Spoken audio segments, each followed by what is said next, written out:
وہ حکومت کے خلاف کسی ایجنڈے پر کام کر رہے ہیں جس سے حکومت کی بدنامی ہوتی ہے۔ بالفاظ دیگر انہوں نے ایک قسم کا اعتراف کیا کہ حکومت رمضان کے مہینے میں رمضان بازاروں میں بھی مہنگائی پر قابو پانے میں ناکام ہو چکی ہے، یا وہاں پر جو انتظامات ہیں وہ ناقص ہیں، جو افسران ہیں وہ ایئر کنڈیشن گھروں میں بیٹھے رہتے ہیں، انتظامات کے لیے نہیں آتے۔ اب اس کے بعد جو صورتحال ہوئی وہ یہ کہ پنجاب کے چیف سیکرٹری جواد رفیق ملک نے اس کا بڑا سخت نوٹس لیا اور انہوں نے اپنے انتظامی افسران کی حمایت کی اور ڈاکٹر فردوس عاشق اعوان کے رویے کی مذمت کی۔ پنجاب کے چیف سیکرٹری نے کہا کہ اس گرمی اور روزے کی حالت میں ان کے افسران جو ہیں وہ عوام کی خدمت کے لیے سڑکوں پر موجود ہیں، بازاروں میں موجود ہیں، بجائے اس کے کہ ان کی حوصلہ افزائی کی جائے، ان کی سر عام تذلیل کی جا رہی ہے، اس کو وہ برداشت نہیں کر سکتے اور اس کی وہ شکایت اعلیٰ حکام تک پہنچائیں گے۔ ڈاکٹر فردوس عاشق اعوان صاحبہ جو ہیں وہ اپنے اسی قسم کے رویے کی وجہ سے کافی زیادہ شہرت رکھتی ہیں، بلکہ میں تو یہ کہوں گا کہ بدنام ہیں کہ وہ اکثر ٹی وی ٹاک شوز میں لوز باتیں کر دیتی ہیں، لوز ٹاک کر دیتی ہیں، اخلاق سے گری ہوئی زبان استعمال کرتی ہیں، اور اس پر ان کو فخر ہے، اور شاید ان کی پنجاب میں بطور مشیر اطلاعات تعیناتی بھی اسی وجہ سے کی گئی کہ وہ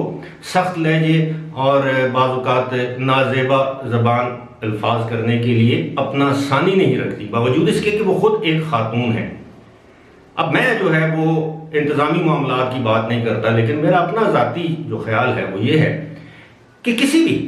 کسی بھی پبلک ریپرزینٹیٹیو کو یہ اختیار نہیں دیا جا سکتا کہ وہ ریاست پاکستان،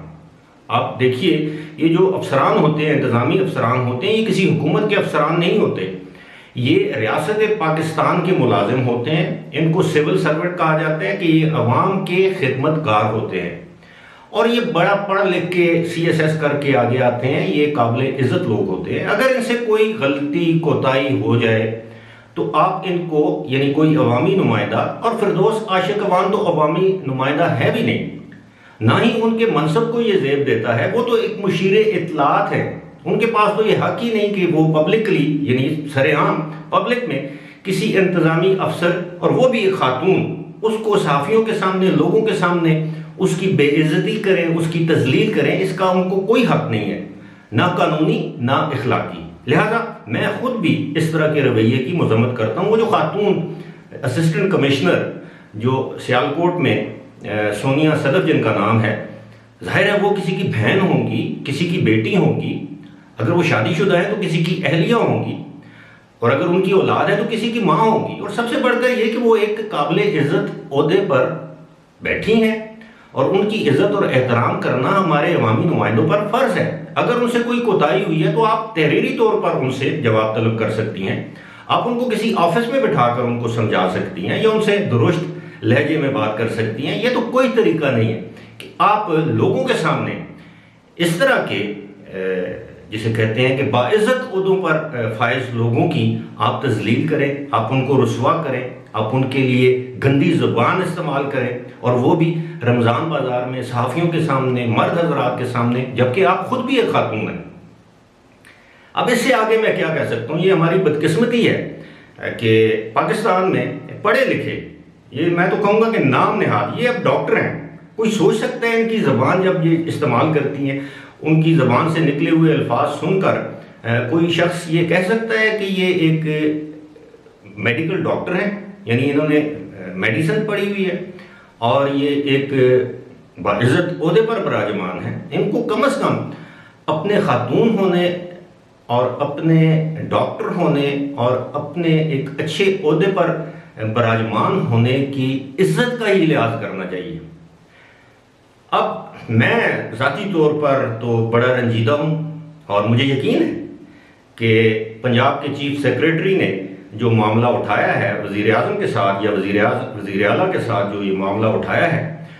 اس پر پنجاب کے وزیر اعلیٰ سے تو کوئی توقع رکھنا، خیر کی توقع رکھنا، یا ایون کسی بری بات کی بھی توقع رکھنا، وہ ایک بے ضرر سے انسان ہے۔ جس طرح ہومیوپیتھک کی میڈیسن ہوتی ہے، نہ وہ فائدہ دیتی ہے، فائدہ نہ دے تو نقصان بھی نہیں دیتی. یہ بالکل بزدار جو ہے عثمان بزدار، یہ ہومیوپیتھک کی ایک دوائی ہے جس کا نہ نفع ہے نہ نقصان ہے، نہ فائدہ ہے نہ کوئی اس کا نقصان ہے. البتہ میں وزیر اعظم کے پرنسپل سیکریٹری اعظم خان سے، جو کہ خود ایک سول سرونٹ ہیں اور ایک بڑے اعلیٰ عہدے پر فائز ہیں، میں ان سے توقع رکھتا ہوں کہ وہ اس معاملے کا نوٹس لیں گے اور ڈاکٹر فردوس عاشق اعوان کو ایک شٹ اپ کال دیں گے، جو کہ اس حکومت کی بدنامی کا باعث بن رہی ہیں. آج نہیں بن رہی، پہلے سے بنتی آ رہی ہیں، لیکن اب حد ہو چکی ہے. امید ہے آپ اس ویڈیو پر اپنے کامنٹ سے ضرور آگاہ کریں گے. فی الحال مجھے دیجیے اجازت. خدا حافظ.